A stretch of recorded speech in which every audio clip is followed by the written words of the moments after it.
amazing news, I guess, for if you're a fan of Rush. Yeah, the floor is yours, Brady. This is your band. Man, I was blown away. I'm all for it. Tickets look very expensive. I pulled that up, and I think floor tickets, the pit tickets are $3,500 each, and average tickets about $500 for the arena that I saw. Wow. So For Rush fans, that's huge. let me ask you, as a fan, are you willing to pop down $500 to see the reunion?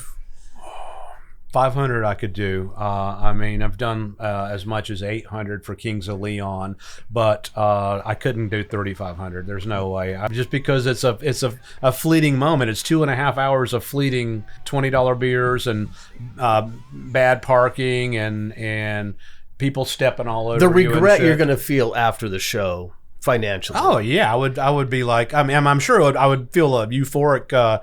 I would be in euphoria during the show, but afterwards, I'm like, wow, I spent $3,500 for that. Well, that was just to get into the door. Well, like I you said, know. And if parking, you right? What And if you then bring a friend, or if you bring someone? That's was that $3,500 for two that's tickets? a or was that- $7,000 night. Yeah, yeah. Man, when you're talking about $7,000, let's go to Vegas and do hookers and blow or something. 100%. And just listen to Rush. And just listen to Rush. That's the nerdiest of nerdy if you start thinking about that. I'm like, wow. Did you ever see Rush? Oh, many times. Yeah, absolutely. Oh, wow. So what was your favorite, most fun Rush concert memory? Oh, it was the first one because Not that spending was, $3,500. Yeah, that How was much? Do you remember how much you spent?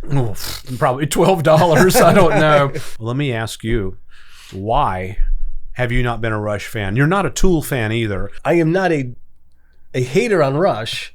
I just don't run to grab their albums. Okay. Back in the 80s when it was on the radio a lot and Limelight, 2112. I mean, I know their music. I think people who like prog rock, like Rush, and guys like Chris and I who are rock and roll fans, we appreciate and we like it, but it's not our go-to.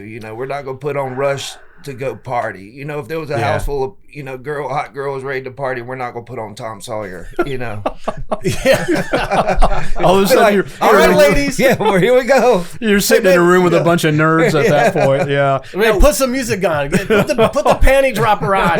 Bum, bum, bum, bum.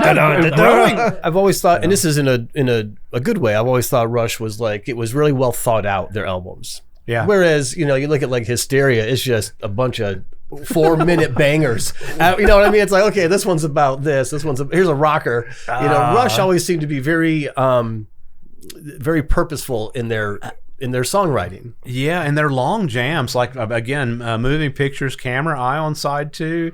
Man, just listen to that. Put on some headphones and listen to that, and it just takes you away. Yeah. Absolutely. So yeah, I like just dumb party music, whereas Rush was, like you said, it kind of seemed intentional and smart and intelligent. Yeah. Just lyrics.